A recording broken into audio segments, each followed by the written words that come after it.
So when you first heard that, initially, early in your playing career, Spoon, what was that like? It was weird. It was weird, to say the least. And it kind of caught me off guard. But all my friends always call me Spoon. And pretty much anyone in my family, I have 2 older brothers that play sports as well. My sister. If you go to a Weatherspoon family reunion and you say Spoon, like, we're all gonna look back. A couple heads are gonna yeah, everybody is gonna be like, huh? Like seriously. So it was actually, it kind of started in high school, my senior year playing basketball, which was one of my loves too.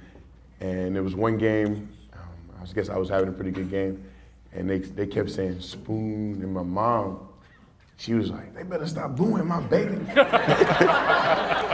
Who they think they're booing? And I kind of had to explain. I'm sure my dad probably explained to my mom in the stands, but we talked about it later. And it was something that I kind of just became, just became something that happened. And when I got here, I was eager to get a chance to go out and see if we could kind of get that thing going here at Mizzou. And once I got on the field, it kind of worked out. And it's always something that's pretty cool that I don't take for granted. And I'm just thankful that the people here at Mizzou, just always accepted me for who I was. And really took to me being out there and being a Tiger. You played on some not only great teams, but you played with some great players. And not only great players, but really good guys that are still a part of your life. Just relate to us what that experience is like, to come from different parts of the country, to come together with this bond called football, to have different experiences in your life, but able to mold together and become a team. What's that like? It's amazing. It's amazing. A lot of guys that I can, lean on today, and I can call, some of my best friends, and the group chats that we have are pretty amazing, pretty awesome. Just random things come out of every direction, and these guys, all from different places. They're people that I truly value, and it's only because of football that I got a chance to meet these guys and to be a part of their lives as well. And my mom would always tell me growing up. She would say, when I wanted to go hang out with my friends, she would try to just bring me back in and get me focused on what I needed to do in order to make sure that, I was going to be a college, graduate, a college athlete. And she would always say, you're going to meet your real friends in college. And, no disrespect to my buddies back home, but, I'm a lot closer to the guys that I spent time with here that, supported me when I was far away from home. And, it was tough. That first year I came up, and it was like, boom, my parents just dropped me off, like, in the middle of the country, like, good luck, don't come back home, And I saw that, and there was a few other guys in that class that had that same feeling, guys that came from different places, and I must say, the folks here at Missouri made us feel really comfortable. I think Coach Pinkel even gave Denario a day off one day, and Denario's, he's one of my best friends, and we actually met at a track meet in Texas when we both signed to Missouri. He was sitting on a computer, and I'm walking through the hotel at regionals, and I'm like, man, that dude looks familiar. And we had just became MySpace friends back then when MySpace was the thing. And there he is sitting, he's sitting in the lobby on the computer, and I'm like, man, that guy looks familiar. And he's checking his MySpace. And I was vying to be in his top 8. And we just hit it off, and we kind of talked about what it would be like to leave Texas and just go out on a dream, basically, because like I said, the people here, they really, from the administration on down to the coaches, they really just made us feel like this was the place to be and that it was a family atmosphere. And I remember coming on my visit, and my parents, my parents are here, my mom and dad are sitting here, and they, on the way back home, we actually drove on a visit. A lot of guys go on visits by themselves. But my parents drove us, we drove up. It was a long trip. That was the longest trip I've ever taken to Missouri, because I would drive back, at the end of each semester or whatever, we get a chance to drive home for the bowl games and things like that. And it would take us about 12, 13 hours, but it was like a 17-hour drive up. The weather was pretty bad, and we came up, it was snowing, and we went to the indoor, and I think the guys were fighting. And I was like, that's family right there. when you see, you know, guys out there, you know, going after each other, you know, really working hard in order to, you know, achieve something together. And then when they came off the field and they did the panel for us, and Will Franklin was one of those guys that was out there, you know, in the scrum. So they did the panel, and we just kind of talked with him, and it was like they didn't even just leave the indoor beating each other up and just getting after it for the bowl game practices. And that stood out to me. And I wanted to, you know, have that family atmosphere wherever I went to school. And Missouri just ended up being that place. My parents were like, people would ask me like what offers I was considering, and my parents would be like, Missouri, and Missouri, and I'd be like, yeah. But deep down, I knew that it was a place that could foster the, you know, the environment that I needed to accomplish what I wanted to accomplish. And I just didn't let anybody know. But then I was walking in the mall, and I just saw a Missouri sweatshirt, and it was like, wow, like it didn't fit, so I didn't get to get it. But that even made it, you know, even more surreal right there. It was like, it doesn't even fit me, but it's speaking to me right now, and here we are. A couple more questions. First of all, your most memorable moment. Most memorable moment. We have a lot of them. Man, it was really fun. Just.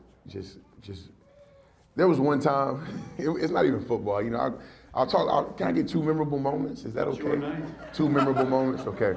So I come up here, and I don't even think I have a coat, a real winter coat, right? I got like that one hoodie from that store that doesn't fit,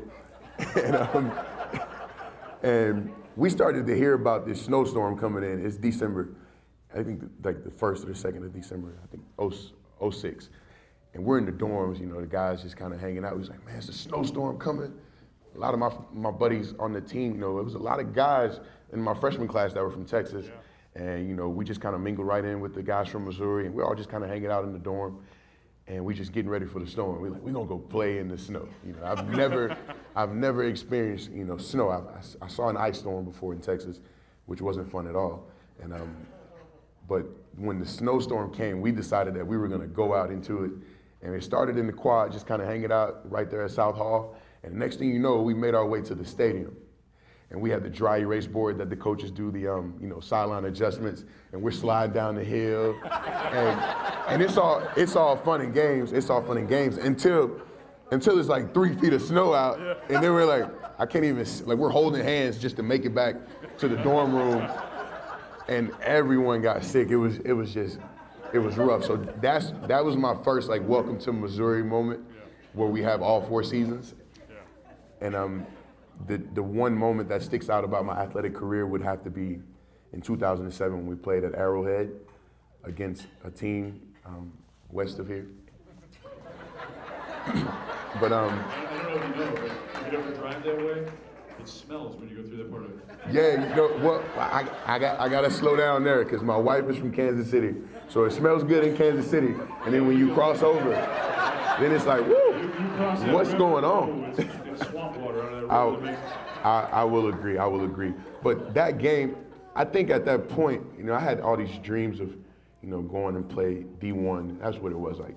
I'm going D1. Like when I was getting beaten my last senior game in high school, and the kids were talking smack, I was like, but I'm going D1. You know, like and that's what it was all about. We wanted to, all the kids I grew up with, you know, we all wanted to make something of ourselves, and we try to band together and you know, help each other out on the field in order to succeed with what we wanted to do. And then I got a chance to come here, and I didn't know how real it was until that game. We come into the stadium, it's like a night game, and you can see the Home Depot set up for college game day, and it's like, wow, this is big time. It's the second college game day of the season. So I mean, we had seen that, but not at that level. And then when we rolled over, when we started going into the stadium, and we just see all these people, it was like, wow, like it was like the Super Bowl. I mean, that was my Super Bowl moment, you know, and I had a chance to be a part of the Super Bowl last year in Houston with the Falcons, and it was nothing compared to when I saw, you know, all the black and gold and then 2 other colors. Yeah, when I saw the black and gold, I was like, yeah, those are my people. And then we looked over there, it's like, we're gonna get them. And when we came out, man, it was just, you know, the atmosphere there at that stadium. I think it was the second biggest crowd ever at that stadium, and that's a great stadium, and just the sound in there was amazing. And to see one of the greatest leaders I've ever been associated with, Lorenzo Williams, sacked Todd Reesing in his own end zone. I said his name. I shouldn't have sacked the little quarterback. And he had the whole Arrowhead end zone in his helmet. That was the moment right there. That was it right there. That was everything. That was everything. And then after that, we garnered the #1 position on the BCS poll. And it said, I think the Sports Illustrated said, look who's #1. And you see Bill Daniel on the front. And man, we just had a great time. And it was a great game. And that was the biggest moment. When you received the call from Mr. Sturr, what went through your mind? Well, I don't answer a lot of numbers I don't know. So let's just say we played a little phone tag. and there was a message, and I really couldn't make out everything in the message. And you know those phones now, they actually type the message up for you so you can kind of see. So the phone actually, it transcribed what he said. And I was like, wow, I just couldn't believe it. But I wasn't like, I didn't call anybody and like tell it. Everybody was like, bro, you ain't tell me you was going to the Hall of Fame. I'm like, because it's not about me. And that's true. I mean, it's, you know, I was just a 2-star recruit from East Texas that got a chance to come to Missouri. And man, I'm getting a little emotional. Look what you guys have started. No, but it's seriously, it's just a testament to the people, you know, who I've been associated with while I was here. And it shows when I come back. Like, I don't have a sideline pass, but somehow I find my way standing next to Truman. And I mean, it's just great people here that really cared about the kids. And that's something that always stood out to us. And I think that's the reason why, you know, I came to Missouri. It was just that feeling. But to be associated with these group of people who've had so many great accomplishments on their respective fields, in their lives is just a blessing, and I'm grateful, and I understand that it's a privilege. And I just didn't, I mean, it doesn't seem like I've been gone that long, but because it seems like yesterday Coach Pinko was telling me, I think, let's go to this story. I got another story. I got stories. So we're at a basketball game, and first of all, Coach Pinko, I just want to thank you for always allowing me to be me. Like, he never really told me to shut up.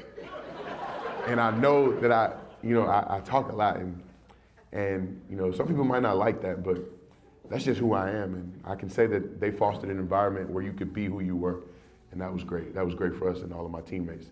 But he told me I was a Big 12 guy, and I grew up watching the Longhorns, grew up watching the Aggies, and you know, I even had a chance to go to some of those schools, and some of those schools came to see me. But it was something about when Coach Pinko told me I was a Big 12 guy and a Missouri guy that really stood out to me.